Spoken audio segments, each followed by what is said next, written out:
네, 안녕하세요. 백명재 변호사입니다. 어제까지 개인생 절차에 대해서 조금 알아봤었죠. 어, 자, 개시 결정까지 알아본 걸로 기억을 하네요. 네, 개인생 신청을 하게 되면 수임 계약, 그다음 법원에 접수가 되고 면담이 이루어지고 보정이 나오고 그다음 개시 결정이 나오는 거죠.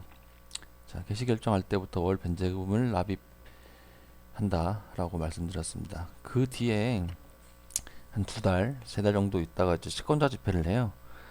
뭐 서울 회생법원 같은 경우에는 뭐 저기 1호 법정에서 하게 되는데 어, 채권집 채권자 집회가 뭐 별 그렇게 큰 의미가 있는 건 아니에요. 형식적으로 이루어지긴 해요. 그래서 가서 출석을 부르고 이제 본인의 어떤 변제 계획안을 채권자들한테 이제 뭐 알려주는 그런 집회인데요.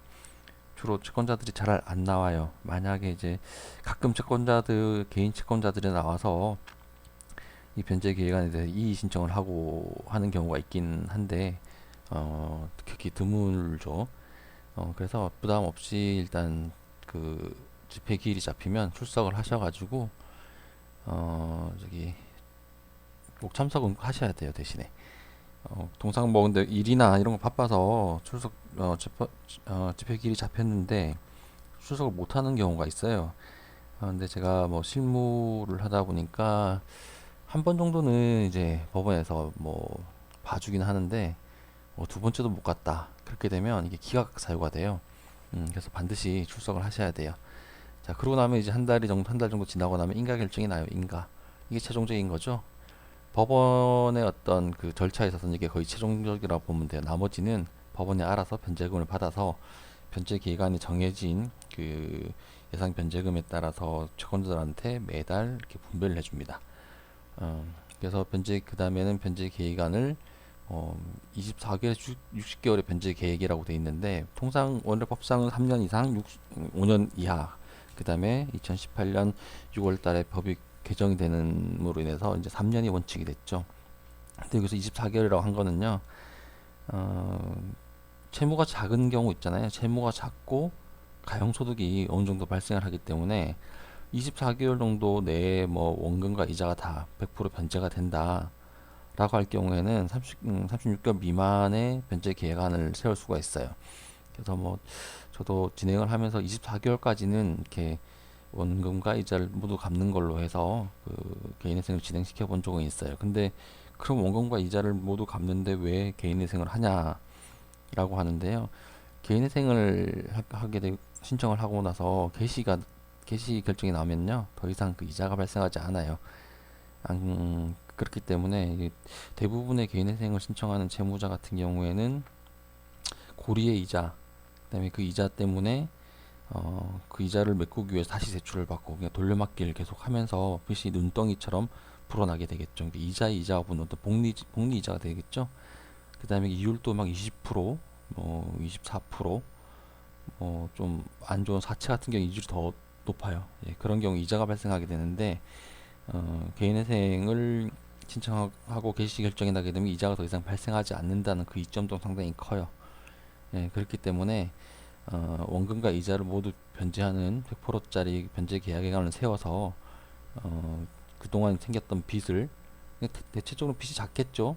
그 빚을 24개월 동안 더 이상 이자는 부담하지 않고 분할해서 상환할 수 있다는 개념. 네. 그 다음에 그 상환을 할 때도 어차피 가용소득을 가지고 하기 때문에 나머지 최저 생계비는 보장이 되니까 거기에 맞춰서 2년 정도를 그 경제적인 어떤 씀씀이를 잘 설계를 해서 생활해 나가는 방안이 될 수도 있는 거죠. 자, 그래서 24개월에서 60개월의 변제 계획이 됩니다. 자, 이게 끝나고 나면 이제 면책이 되겠죠. 면책 신청서를 기본적으로 이제 다 작성해서 제일 마지막에 집어넣긴 하는데 법원이 그걸 뭐 집어넣지 않는다 하더라도 재량 면책으로 해주는 경우가 많아요. 그래도 모두 다 변제했습니다라고 한 법원에 이제 면책해 주세요. 면책 신청서를 집어넣는 게 원칙입니다. 자, 그 면책이 되고 나면 5년간 재신청이 금지가 되죠. 그래서 5년 동안은 그 어떠한 일이 있더라도 다시 개인회생을 들어갈 수가 없어요. 자, 그래서 여기서 이제 절차를 알아봤고요. 음, 자, 그 다음에 변제 계획안을 제출할 때, 이제 절차가 이렇게 있고, 자, 이게 제가 이제 다음부터는 이제 그 상담할 때 어떤 어떤 점을 잘 살펴서 상담을 해야 되는지에 대해서 이렇게 설명을 할 거예요. 자, 그런데 그래서 애초부터 이제 변호사랑 상담을 할 때 그 솔직하게 말씀하시는 걸 추천드립니다. 이게 결국에는 이제 모든 이제 주거래 통장이라든지 통장 내역들이 이렇게 법원에 제출됨으로 인해서 그 소명 못한 어떤 그 채무 사용처들이 밝혀지게 되거든요. 이제 그런 것들은 미리 상담 전에 그 변호사랑 충분히 상담을 한 다음에 이게 회생 그 인가 가능성이 있는지를 살펴봐야 돼요.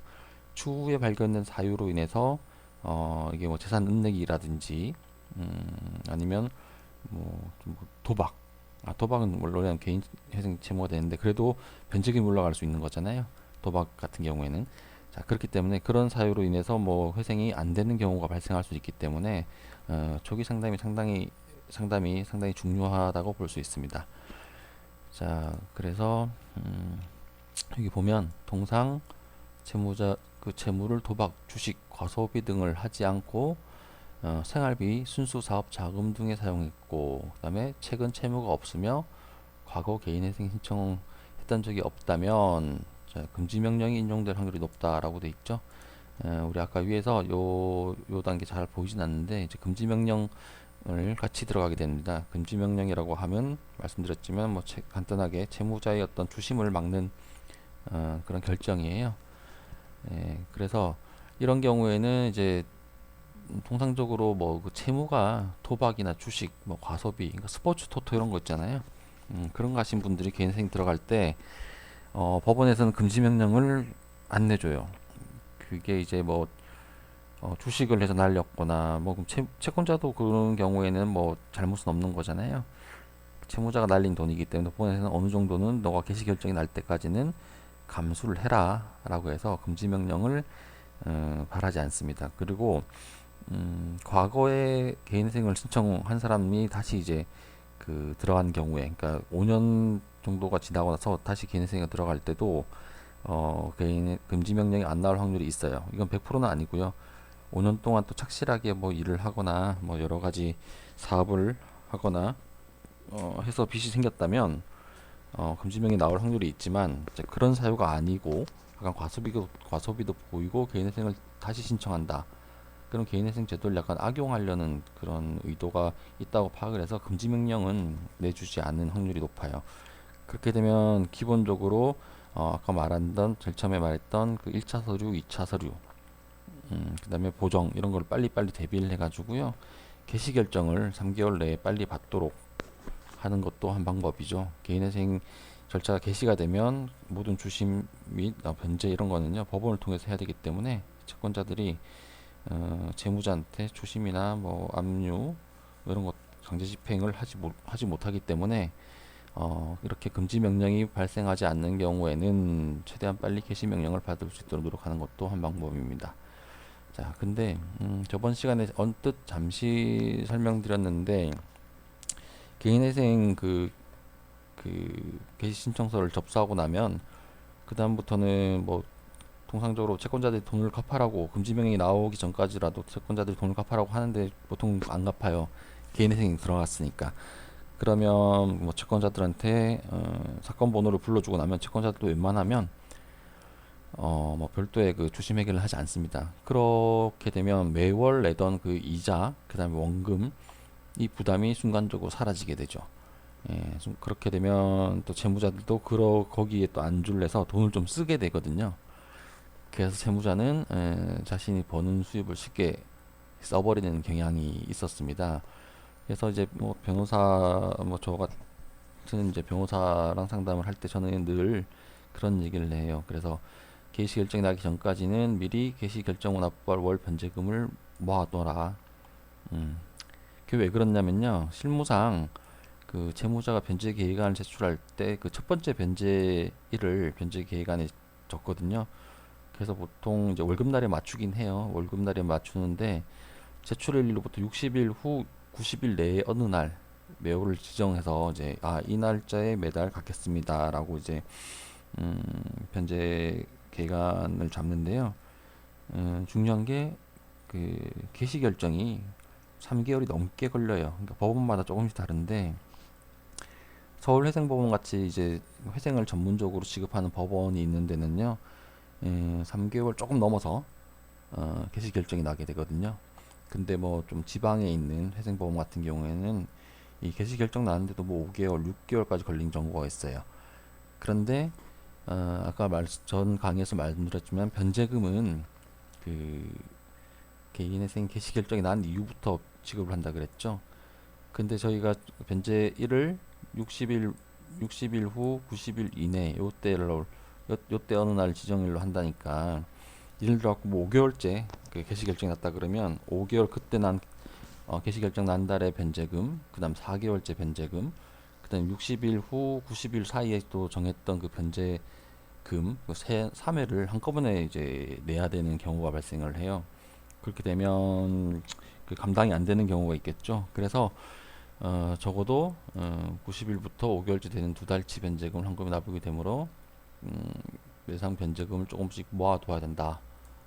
라는 점을 다시 강조 한번 드려요. 만약에 이렇게 변제금을 안 낸 경우에는 법원에서 이렇게 보정명령이 나와요. 보정명령이 여기도 뭐 여기는 이제 10회분 중 0회분만 납입됐습니다. 이건 그냥 개시 결정 받고 했는데 계속 납입을 안 한 거예요. 근데 수원지방법원 같은 경우에 그 사정을 좀 참작을 해준 거죠. 그래서 요렇게 못 낸 사유에 대해서 서명을 하고 대신에 이제 10회분을 한 번에 다 낼 수는 없어요. 보통.